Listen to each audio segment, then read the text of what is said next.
السلام علیکم، دیسی اردو ٹی وی کی اہم خبروں کے ساتھ میں ہوں عائشہ حمید۔ سب سے پہلے ایک نظر ہیڈ لائنز پر۔ پانی روکنے کی کوشش کی گئی تو قومی قیادت مؤثر جواب دینے کے لیے پرعزم ہے، وزیر اطلاعات۔ اب نئے حرمت سے گزرنے والے جہازوں پر ٹرانزٹ فیس کی حمایت نہیں کرتے، عمانی وزیر خارجہ۔ بھارت کی ہلدیا آئل ریفائنری میں آتش زدگی سے متعدد کارکن زخمی۔ وزیر اعظم کی ہدایت پر حج واجبات کی آن لائن ادائیگی کا نظام تیار۔ اب خبریں تفصیل کے ساتھ۔ وزیر اعظم عطا اللہ تارڑ کا کہنا ہے کہ بھارت نے سندھ طاس معاہدے کو یک طرفہ طور پر معطل کیا، پانی روکنے کی کوشش کی گئی تو قومی قیادت مؤثر جواب دینے کے لیے پرعزم ہے۔ اسلام آباد میں سندھ طاس معاہدے سے متعلق بین الاقوامی سیمینار سے خطاب میں وزیر اطلاعات عطا تارڑ نے کہا ہے کہ سندھ طاس معاہدے کی یک طرفہ معطلی نے بھارت کو عالمی فارمز پر سبقی سے دوچار کیا۔ باہمی رضامندی سے وجود میں آنے والے اس معاہدے میں تبدیلی اتفاق رائے سے ممکن ہے۔ عطا تارڑ نے کہا ہے، ہمیں اس عزم کا اظہار کرنا ہے کہ سندھ طاس معاہدہ برقرار رہے گا۔ پاکستان ہر صورت سندھ طاس معاہدے کے تقدس کا تحفظ کرے گا۔ بھارت نے سندھ طاس معاہدے کو یک طرفہ طور پر معطل کیا، پانی روکنے کی کوشش کی گئی تو قومی قیادت مؤثر جواب دینے کے لیے پرعزم ہے۔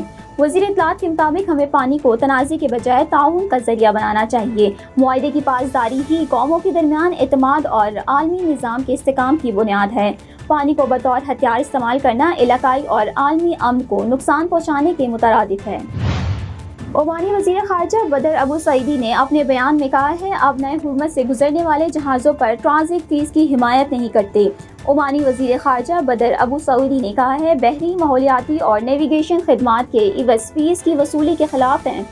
سمندری تحفظ بہتر بنانا، آلودگی سے بچاؤ اور ہنگامی صورتحال سے متعلق اقدامات ضروری ہیں۔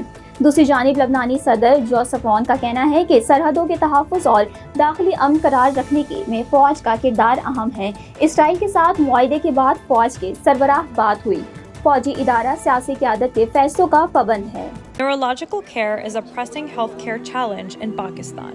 That's why Helping Hand USA is building Kind R, a world-class hospital with 130 plus clinics that is set to establish new standards for neurological care in Pakistan. As the first phase nears completion, anticipation is growing for the launch in the second half of 2025. Give zakat and sadaqah through Helping Hand USA today and join this historic endeavor to redefine future healthcare in Pakistan. بھارتی ساحلی شہر ہلدیا کی oil refinery کی pipe line میں آگ بھڑک اٹھی۔ بھارتی میڈیا کے مطابق ہلدیا کی آئل ریفائنری میں آگ لگنے سے متعدد کارکن زخمی ہو گئے۔ میڈیا رپورٹس میں بتایا گیا ہے کہ ہلدیا کی آئل ریفائنری میں آگ لگنے کی وجہ فوری معلوم نہیں ہو سکی، تاہم آئل ریفائنری انتظامیہ کا کہنا ہے کہ آگ ممکنہ طور پر پائپ لائن سے تیار چوری کے سبب لگی۔ وزیر اعظم کی ہدایت پر وزارت مذہبی امور نے حج واجبات کی آن لائن ادائیگی کا جدید نظام تیار کر لیا ہے، جس کے تحت اب آن لائن کے ذریعے گھر بیٹھے حج واجبات جمع کروانا ممکن ہوگا۔ وزارت مذہبی امور کے ترجمان کے مطابق رجسٹریشن سے لے کر ادائیگی تک حج کا پورا نظام ڈیجیٹل کر دیا گیا ہے، جس سے درخواست گزاروں کو آسان، شفاف اور تیز رفتار سہولت میسر آئے گی۔ ترجمان نے بتایا ہے کہ سمندر پار پاکستانی بھی آن لائن حج رجسٹریشن اور واجبات کی ادائیگی کی سہولت سے فائدہ اٹھا سکیں گے، جبکہ حج 2027 کے لیے آن لائن رجسٹریشن کا عمل بھی جاری ہے۔ وزارت مذہبی امور کے مطابق آن لائن جج پورٹل پر رجسٹریشن کی تعداد 1.5 لاکھ سے تجاوز کر چکی ہے، جو نظام پر عوام کے اعتماد اور کامیابی کا مظہر ہے۔ دیسی اردو ٹی وی کی اہم خبروں سے فی الوقت اتنا ہی۔ مزید خبروں اور اپڈیٹس کے لیے دیکھتے رہیں دیسی Urdu T V. Neurological care is a pressing healthcare challenge in Pakistan. That's why Helping Hand USA is building Kind R, a world-class hospital with 130 plus clinics that is set to establish new standards for neurological care in Pakistan.